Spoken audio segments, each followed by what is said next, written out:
everyone has a passion by definition, because you're alive, you have a passion. And the question is, are you aware of your passion?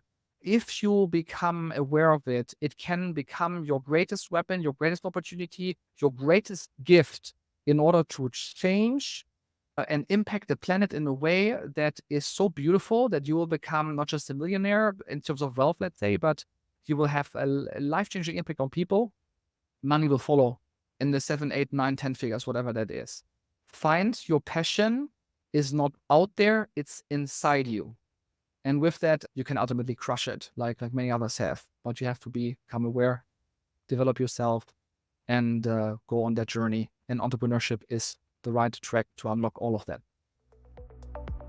Welcome to the Millionaire Maker Show, a podcast helping entrepreneurs scale their businesses online to create more time, more money, more freedom, and more impact. Now, with over 20 years of business building, coaching, and consulting experience, here's your host, author, speaker, and creator of the Millionaire Maker Funnel, Lindsey Anderson.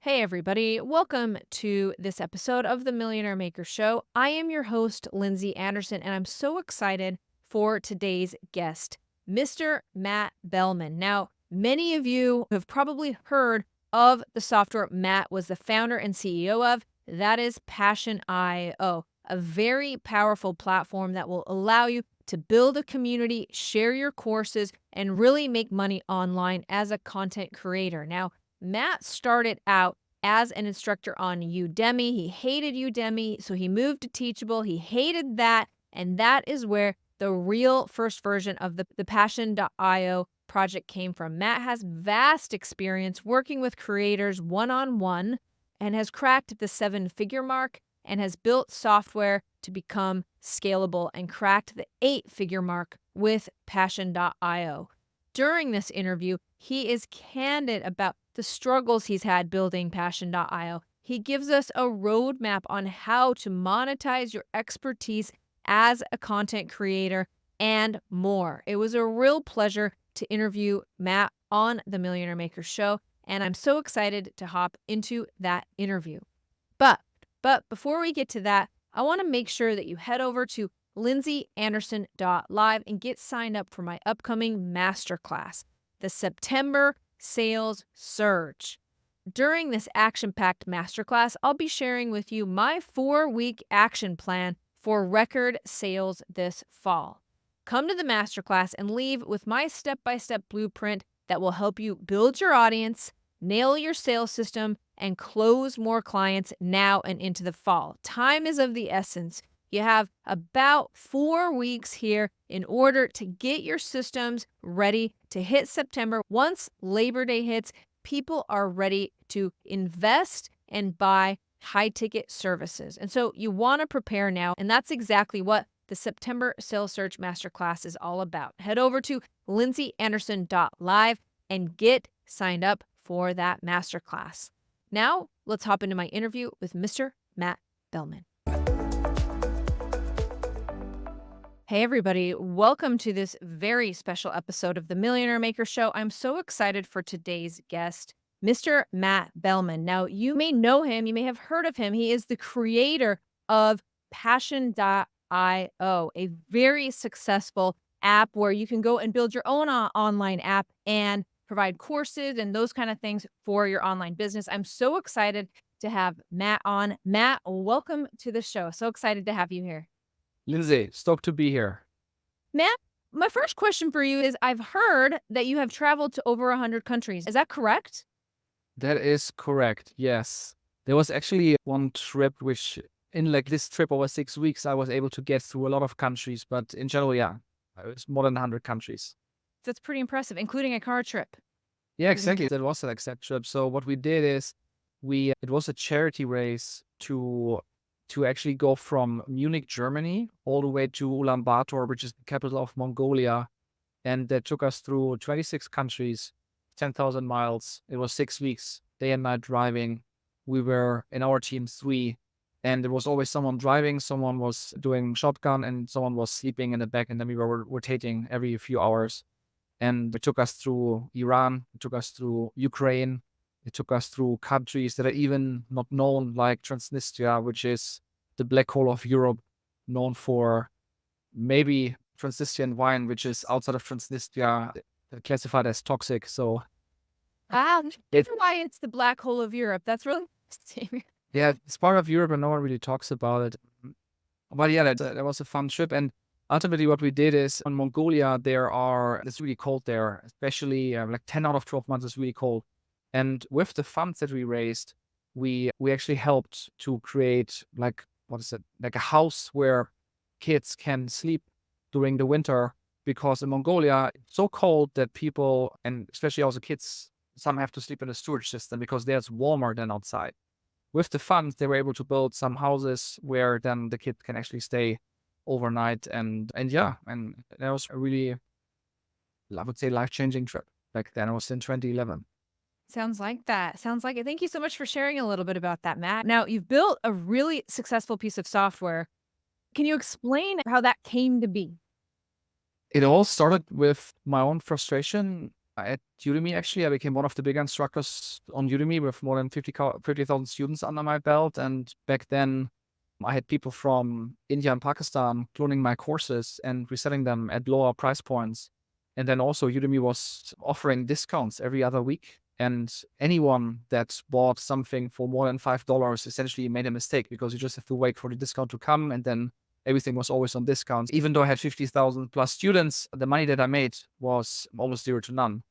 And with that frustration and being restricted by the marketplace and all the things that they pulled and the branding and everything that they also controlled and dictated, I moved back then to Teachable.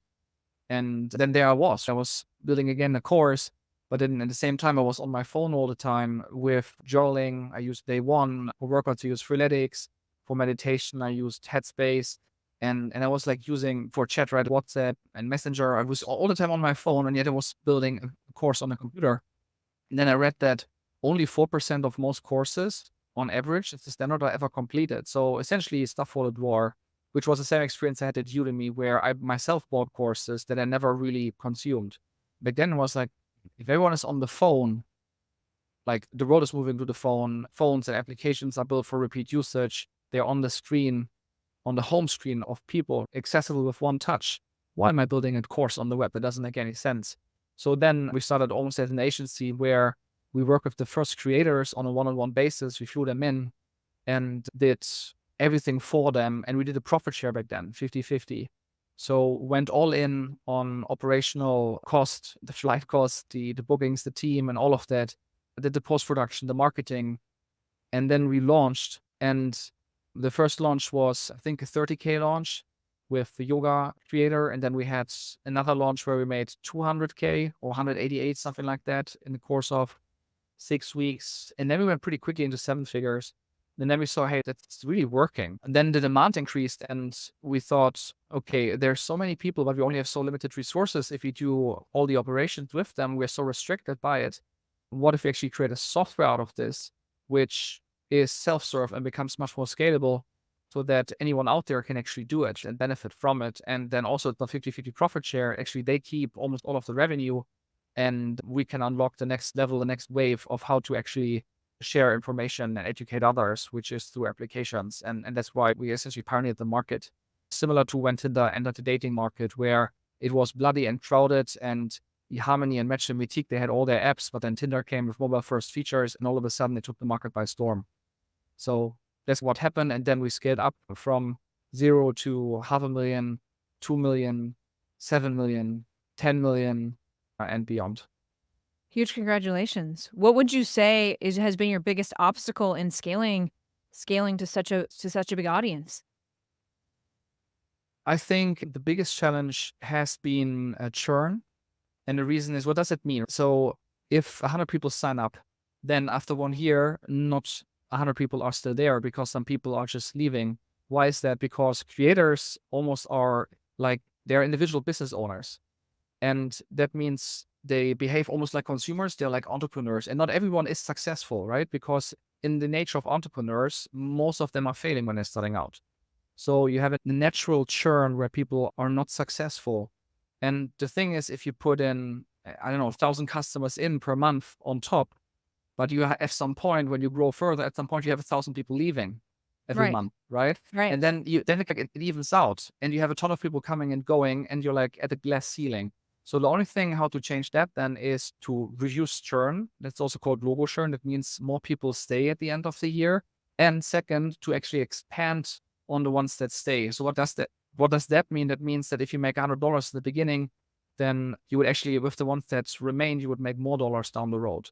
And in let's say the investment world term, it's called revenue retention and logo retention. So let's say you have 100 people starting, you have 50 left at the end of the year, but with the 50 left, you make more than, let's say, double the money than what you made in the beginning. Then you actually would have 100% revenue retention.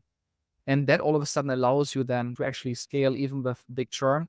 If you look at companies like Shopify, Shopify has a logo retention. So people that are still there after 2 years of ballpark 20%.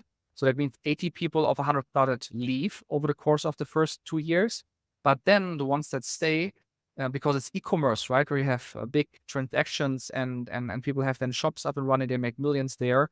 They actually have a take rate on revenues. It means if every dollar that goes is processed with Shopify payments, they keep a few cents or dollars. And with that, they actually reach 100% revenue retention. That's why Shopify is so valuable. And so is that what Passion.io is doing as well? Something similar to this? Like we're still on a trajectory to get there. I think the other companies in the market are as well. Making the payments part really powerful is definitely a key to getting healthier business KPIs. But that's just one element of the platform, which I think is also interesting, which shows that software is not easy because it's a business builder, right? So you have to essentially have a module where you create content. Then you have to have the whole app thing built out, which means making it sure that in a scalable way, the apps can get published with Apple, with Google, also on the web. Then like for the courses, for the community, for the habit tracker, there's all like deep features, for example, drip content, push notification, and the whole marketing automation piece. All of a sudden it becomes a very big project, and nailing all of that is not easy. And the payments module is just another block on top, which needs to be nailed. We pump decent 6 figures every single month into the software, which makes us to some extent different than the classical creator business, because the classical creator business would be a net 80% business, meaning that if you make $1 million, you would make 800K margins. 80% of what you make would be margin. In our case, we reinvest everything into the business, which in our case is software. And with that, we want to build an asset which at some point can become the next Shopify. I would say it's not I've never had any business that I built which was a smooth ride. It's just really hard work. Musk always says being an entrepreneur is like looking down the abyss and eating glass all the time. So that's a bit how it feels, but the journey is also awesome and I enjoy it. So it's not easy, but we're getting there. That makes sense. What has been the biggest surprise for you along the way? Now you're running this big business. You mentioned you hadn't ran a business that big before. What's been the biggest surprise? Biggest surprise is how important education is in this whole market. To give an example, in the beginning we thought, okay, we need to have more features. And then at some point we realized, okay, like it doesn't have such a big impact on churn and on retention, which is counterintuitive because people say, hey, this and that is missing. And we thought, okay, with that, actually, it should be better. But sometimes this is also just a pretense, meaning that they say something, which is the reason why they leave, but it's not necessarily the reason why they actually leave. Yes. And we had one event, which we do every year called Passion Live. We had some creators there. And on the most recent one, what was interesting was there was a customer called Jojo. She made in the last 12 months, $1,000 each month, so 12K. And then we had her in a workshop where some of our experts were working with her on I would say also in parts mindset, because mindset is such a big element of succeeding as a creator. And then what she did in the next 72 hours after the event is she raised her prices.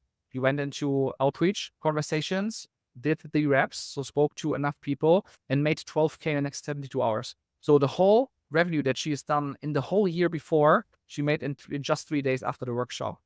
And that had nothing to do with features or with anything. It was literally a mindset and education on how to do the thing that she was been doing for a long time differently.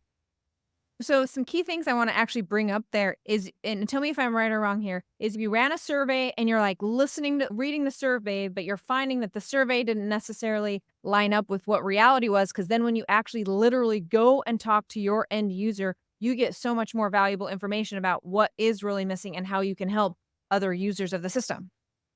Yes, that is true. So I wouldn't say like service is not even enough. It's called GDPDs and GDPD interviews, jobs to be done interviews, and experience mapping, where you literally ask them what they have done. Literally, let's say you interview them in a way where you ultimately then get these maps, and then from there you build a problem tree. It's also called an OST, an opportunity solution tree. And these problems or opportunities are ultimately the tree where you have a big outcome at the top, and then you break down all these problems. And for example, let's say you watch a video or a show and there are ads. And then people say, I want to fast forward. So this is like this, now they come with a solution.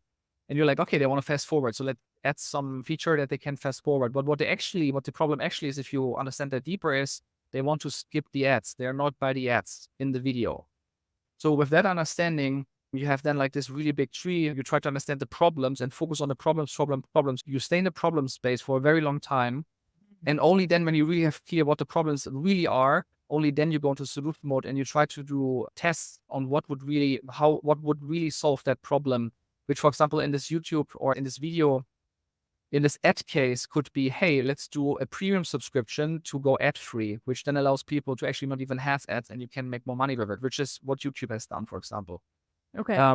So I think that whole thinking was something that we had to establish in an organization where we're not just listening to customers, but we have a very, let's say, a more sophisticated approach on how to truly understand them, because what they're telling us is not necessarily what the actual solution is, if that makes any sense.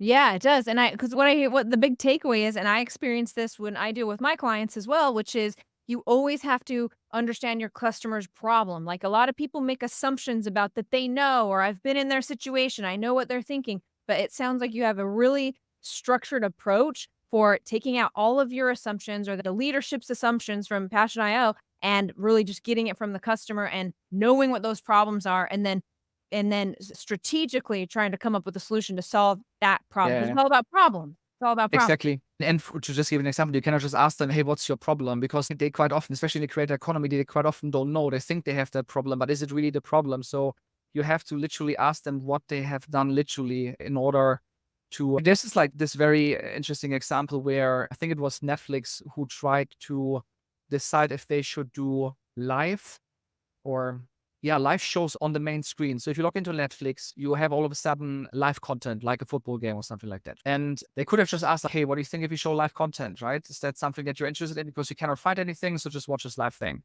But this is less helpful than asking them, hey, when was the last time you watched a streaming service, something on a streaming service? Oh yeah, yesterday evening at 8 p.m. Interesting. What did you do? Yeah, I ordered something like a delivery, Grubhub or whatever it would be called in the US, and pizza came, and then I went to the couch, I switched on the TV, and then what did you do then? Okay, what did you do? What did I do? I switched on Amazon Prime, but I couldn't find anything. And then I decided, okay, let's see what else is there. And then I opened up Disney Plus. And then there I found, I don't know, Merlin the Magician, and then I watched this. So you all of a sudden see what the actual journey of the customer really was. And then again, you can maybe find or come up with ideas which are much better for the main page than just thinking what makes sense, if that makes any sense. Yeah, So like those assumptions. Like you just need to know in black and white, nobody putting their thoughts on why they think it is or what they think it is, but what did you do in black and white? And then we can draw some information from that because it's just there in black and white. yeah, 100%. 100%. There's another really valuable example with McDonald's where they wanted to sell more milkshakes. And they tried everything, like different packaging, different size, different whatever. And they didn't know, like, why is this thing not selling better? And once they then did the experience mapping and they figured out, okay, why are people actually buying this? They figured out that it's mainly people that are commuters. They go in, buy a milkshake. So then when they go on their drive, on their 1.5 hour commute, they have something which they can slurp over 90 minutes and that still stays cold for a long period of time. With that information, you would create a very different product or improvement of the product than not knowing this and just like thinking, okay, do I do a special discount today or whatever? But yeah, they bought it for the purpose of having something which endures for the whole commute, right? So Yeah. And that's the real problem, not that they just like a milkshake. yeah, exactly. I like that, Matt. Can you apply that or give us your best advice? Because we do have a lot of creators listening here, people selling courses and those kind of things. How do you apply that structured process to being able to sell more courses or more programs? Mhm. It's true. I definitely can recommend doing surveys, especially if you have a big audience. I would say I would do it in two ways. One is if you have a big audience, run surveys and really try to understand what's going on and also interview some customers. For example, we had a launch where it was in the fitness space. It was, I would say, even 8 years ago. And back then we thought, okay, like they just want to lose weight. That's it, right? It's like a weight loss thing. What we then realized is that the lingo, the words that they were using in all these surveys was they want to be sexy, they want to be a queen, they want to be curvy. So all of a sudden, it's not even about weight loss. They were even scared of losing weight in the wrong spots because they wanted to have the hourglass shape. I don't know, like you have idioms for that, but small hip. And then essentially the outcome was that we back then created a product which was called Feel Sexy in Your Own Skin, Become a Curvy Queen, which was the identity. And that actually went completely viral and made close to $1 million in a few weeks. And So it's as simple, I'll put that in quotes, as listening to your customers, using the words that they have used and pushing that back out to them as the solution. yeah, exactly. 100%. And that's what I would do if I have an audience and I can test things against that audience. If I don't have that, then what I would do is I would do everything that doesn't scale in the beginning. I would speak to likely you don't even have an audience, right? So you don't have anyone. What I would do then is you, let's say you're completely a beginner, right? You in stage one, that means you want to sell actually time for money. You want to work with people very closely to really find out what they need. And what would I do here is I would create my social profiles if I'm really early. I just create the profiles. The profiles are like a business card, like a little CV. So you put in your bio, make a few posts. When people then see you out there on other channels, they maybe check your profile and they see at least that you're not like a bot. And then you follow 20 relevant people, which are on the intersection of where you think you can provide value. What does it mean? I usually would use a concept called ikigai, it's a Japanese concept where you would look for things where you are good at, where it's something that you love, something that the world needs, and something where you can actually get paid for. At the intersection of all these four things is something which the Japanese called ikigai, and that's something where you find your sweet spot in having and providing values to others, right? So by following 20 relevant profiles out there, you can actually see what they're doing and what their audiences are engaging with when you check the comments, for example. So what you can then do is you can do something which I call social hacking. Social hacking means you go into these comments and you start engaging with the people there in their issues and problems and questions that they're having. The big guy influencer, one of the 20 people that you're following, is likely not engaging with the people, with the person themselves, because they have a big audience. They're not going to reply. They have a freebie, a PDF or whatever, and that's it. But Right. you can engage with them. So when you engage with them, they will actually click on your profile. They will check you out and they see, okay, you're not a bot and you're like legit. And maybe they're your vibe, your tribe. They see, hey, Jane, she's from Portland. She loves dogs and she is a mother. Is awesome, like me. So let's have that conversation. And then you go into that. And then next thing is you do this DM conversation. Then you go into a call. And here I would do the following. You offer first like free call, 45 minutes, for example, where you give all the value that you can give. You don't have a hidden agenda. There is nothing like, oh, I need to sell, I need to sell, I need to sell. You just give unconditional value. And if that means that you direct the person to something else, to a book that you recommend or anything where you don't have any advantage or benefit of that, that's fine. But you give. Only if you give, at some point, it will reciprocate and you will actually get that back. I think you should have that mindset of giving for 45 minutes. But then if someone actually wants to have more and you maybe can have a good bridge where you say, hey, if that's cool, if you want to do more, then that would be paid though, because I also ultimately have that as a product. Then if you're interested in then whatever like that bridge is, then you go into a discovery call, sales conversation where you then close, and then you convert that into a high ticket offer. That high ticket offer should have a decent price point where because you work with this person one-on-one, you can charge a coaching price, which will still feel cheap. So for example, you work with this person for 6 weeks for $500 or something like that, which is, if it's one-on-one and they get their actual problems solved, then this is really cool for the person, because this big name influencer that the person was following is not giving them that. So then you go into that, you will get your first testimonials, you will really understand what's going on with them, what their pain points are. And until then, you have only sold time for money. You have not created a course or anything. Because if you first create a course and you spend like hours and days and weeks and months on it, and then you launch it and you like press that button and you hope now you're becoming the millionaire, I can tell you it's not going to work, because you will not going to have any product market fit. But if you start selling time for money, really understanding what these people need, what their pain points are, and then you have this conversations over and over again with, let's say, 10 people, then you can start to transition from selling time for money to selling product for money by productizing all the questions that you get over and over again into a piece of video, into a course, into whatever. And that you do as you go. And that is also called, we call this the first pancake. The first pancake is always shit in the beginning because you do it for the first time, right? Mhm. But then every time when you create and work with them better, you create another one. At some point it becomes really good. So what do I mean by that is actually, if you are, let's say, if you create your product, right? Think of it more like it's a living thing. It starts from bad and at some point it will become really Yeah. good. It's not something which you start and build fully out in your basement and then just launch. What would be a good analogy here? If you write a book is different. Book you write back to back, then you have proofreading, you do a lot of reviews until you then launch it and hopefully it sells. You publish it, right? Then it's out there and hopefully people buy it and you can of course promote it. Selling a course is almost like creating an Instagram profile. What do I mean by that? If you join Instagram today, your profile is empty. There is no photo on your bio. There is no bio link. There's no post. Yet it's published already. People can take your handle, can go there and can view it. And that's it, right? Kim Kardashian at some point started with an empty profile. Right. So you then do your first post, your bio, and all of these things, and it gets better and better and better and better and better, right? But you're live and publish all the time, like to the world. And it's the same with your product. So that means your first pancake, your shitty product is doing a job, but then it gets better and better and you build onto it. So it's a living thing which gets better and better over time. That's why when you speak to creators, they say, yeah, my offers are always changing. I have this new thing now here, and this thing was just relaunched and so on and so forth.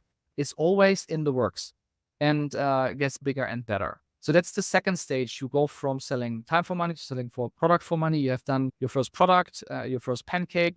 You maybe then at some point think, okay, this is the most valuable piece from that course, and you create a freebie for it. The freebie is important to actually then collect email addresses. And with these email addresses, you can then go easier into the sales conversation.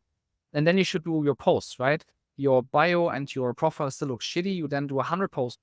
This quantity will also lead to better quality. Think Kim Kardashian again. At some point, it gets really good. And then at some point, you have something which sells for itself. So that means you can go on the weekend to the playground with your kid, or you can go on vacation and you will make money while you sleep. But this is the second step. It's not the first step.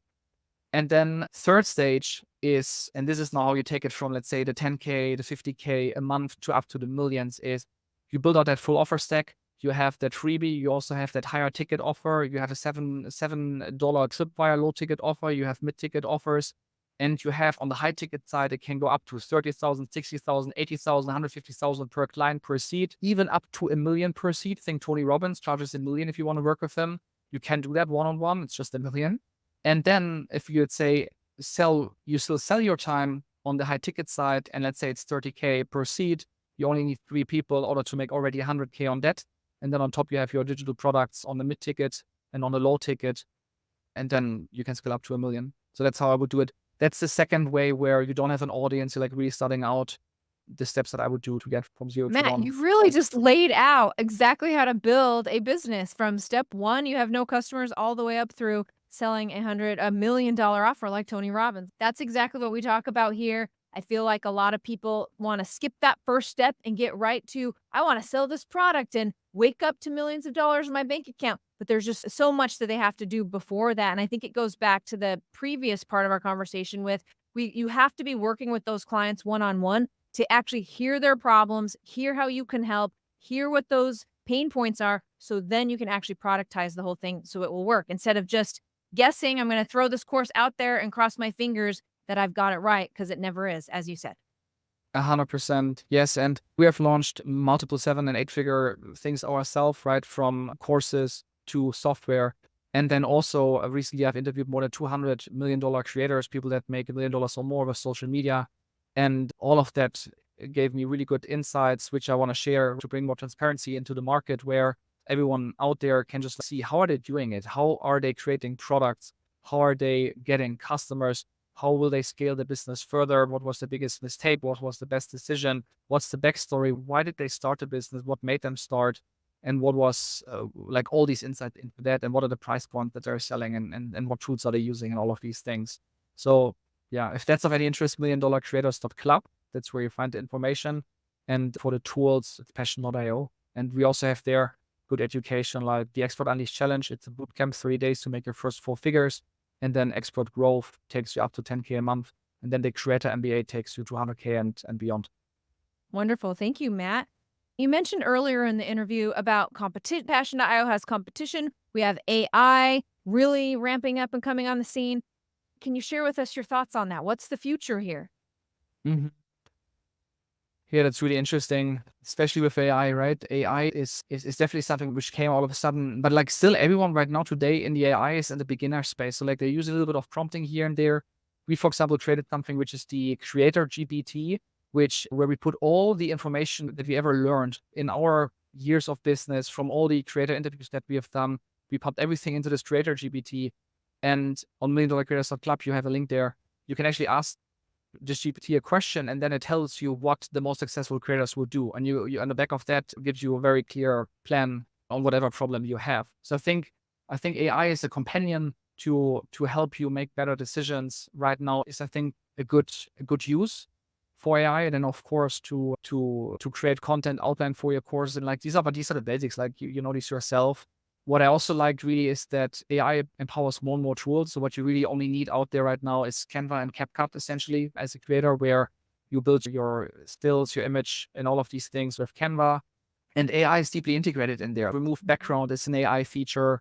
And then with CapCut, also like your videos that you build with that, also there, AI is integrated in that. So I love how AI is actually supercharging most of the tools and just create a much better outcome than before, where you needed before people and whole teams to build something really cool. Now, even more so by yourself, with using the right tools, doing the right things, you can do so much by yourself that Sam Altman, the founder of OpenAI, thinks, and not just thinks, he really believes in, that there will be $1 billion creator coming that will create $1 billion in value by themselves as a single person in the foreseeable future, which was unheard of before. Crazy. Because before you always needed a team and everything, but this is starting to come. Is AI wiping away courses and everything and so on and so forth? I don't know. I'm living in the here and now. I think we are fine actually with using AI. It can supercharge us. It can make us more powerful, but we have to adapt or we die. I think it's a big opportunity for the foreseeable future. And just going with it, because we don't even know what's happening. Yeah, it's moving so quickly. It is 100%. Anyway, it's still not there. If you think like all these tools, like video AI, Opus Pro, in order to create from your long form content, AI generated shorts. Yes. Yeah. They're okay, but they're not great. And I think if the dream is now you could just have to click one button and then all of a sudden AI does everything for you and become $1 million creator just by clicking a button because AI now does the whole thing for you. I still don't believe in that. I think still you have to be on your toes. You have to use AI in a smart way, and otherwise it's not going to work. So you have to, I think this is interesting, right? Like one of the biggest epiphanies I also had in this whole journey is that becoming a successful creator or being an entrepreneur is the ultimate pill for personal development. There's nothing where you have stronger personal development than building your own company, because you go through so much shit, so much pain, that this ultimately leads to like you're a function, the business is a function of yourself. So Joe Dispenza would say your personality creates your personal reality. If your personal reality is shit, then you have to change your personality. And being an entrepreneur gives you that feedback loop, if you of course are aware of it, to listen, to work through all the pain in order to grow And if you know how to make $1 million, it's easy to make $1 million. You can just do it. If you haven't made $1 million yet, that's just because you don't know how to do it. But that's something where on this journey of personal development through entrepreneurship, you can actually get there. Yeah, we share that. I always say your business is a mirror, basically. It's a mirror of yourself. How you feel about yourself, how you feel about your prices, how you feel about your value, how you feel about everything, really. And that exactly, and that goes back to this confidence topic where we call this internally like digital confidence, where people are quite often they don't have the confidence. They're like, hey, I don't want to charge high prices. I want to make it accessible. Okay, you want to make it, you want to make it accessible for everyone. But the thing is, to really make it accessible, you have to charge prices, because then with these funds, you can reinvest it into better product, into more products, into a team, into just taking it to the next level to serve them at a higher level. Yeah. And yes, you will have an offer stack of also lower price offers that makes it more accessible. But if you only sell for $7, you're not going to get anywhere. So making it more accessible is actually by also charging higher prices. But to get there, you need to have that mindset. And based on how we have grown up and all of these things, it's not so easy, which actually is a really good connection to this whole personal development thing, because passion actually comes from the Latin word passio. Passio means to suffer or to endure. Interesting. That means it's not this, oh, cool, my passion is golf and I'm having a good time and so on and so forth. No, if yes theory or seek discomfort, that's a thing. Passion is a whole nother level, because it's the consistent pain and suffering that you have endured in your upbringing, from the very first steps where you came out of the womb. You couldn't walk, you couldn't eat, like you would have died within days if you would not have been taken care of. And then you have that strategy in your early life where you do anything to belong, to be worthy, to show that you're like this person that can contribute. And we all deal with our own dragons there, where, yeah, but she betrayed me and he betrayed me, and mom said this and dad said that, and that's because of this and all of these things. So lots of stuff happened, and we have 8 billion unique stories out there. And the guy with the most hardcore story is Jesus Christ. That's also why it's called the Passion of Christ. That's why it's called the Passion of Christ. Interesting. And with that, if you look at Mahatma Gandhi, if you look into Mother Teresa, all of these people, extreme suffering, extreme passion, in order to get to this ultimate life-changing, world-changing result, right? So my point is, everyone has a passion by definition, because you're alive, you have a passion.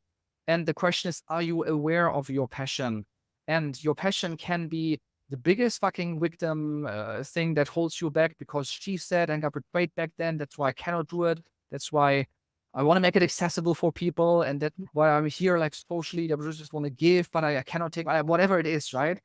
But if you become aware of it, it can become your greatest weapon, your greatest opportunity, your greatest gift, in order to change and impact the planet in a way that is so beautiful that you will become not just a millionaire in terms of wealth, let's say, but you will have a life-changing impact on people. Money will follow in the 7, 8, 9, 10 figures, whatever that is.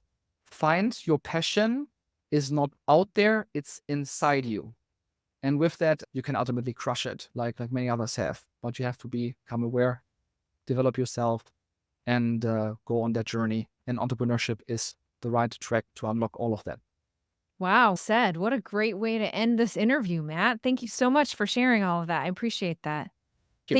Thanks for joining us today. Before I let you go, thank you again for your time. I'm going to turn the time back over to you. One more time, tell us how to find you and anything else you want the audience to know. For tools and education, passion.io. If you want to have the insight, the real business insights, and all the $1 Million Creators, go to milliondollarcreators.club. You will also find the Creator GPT there, which helps you to make the right decisions. It's all for free, the milliondollarcreators.club, and passion.io is not, right? Like you can try it out, but then at some point it's a software, we have to pay the bills. But go ahead, like it's going to be the right decision. You will get a great return of your money if you do the job and go through the programs. If you don't, then you won't succeed, right? But if you do, 80% of people that go through our Exponential Challenge make 4 figures. 80%. Yes, you just have to do it. You just have to do it. It's self-control, guys. You just got to go through the recording. Exactly. So passion.io for the tools and education, and milliondollarcreators.club for all the interviews, all the tools, all the books that the successful people are reading, using. And with that, you should all have all the information at hand to just crush it. And the database is completely for free. So steal it. Thank you. Thank take you, it to the next Matt. level. Sure appreciate all the value you brought today's interview. Thank you so much. Thank you. Bye-bye. Thank you for listening to the Millionaire Maker Show with online business consultant and creator of the Millionaire Maker Funnel, Lindsey Anderson. Make sure you subscribe so you don't miss any future episodes. Until next time.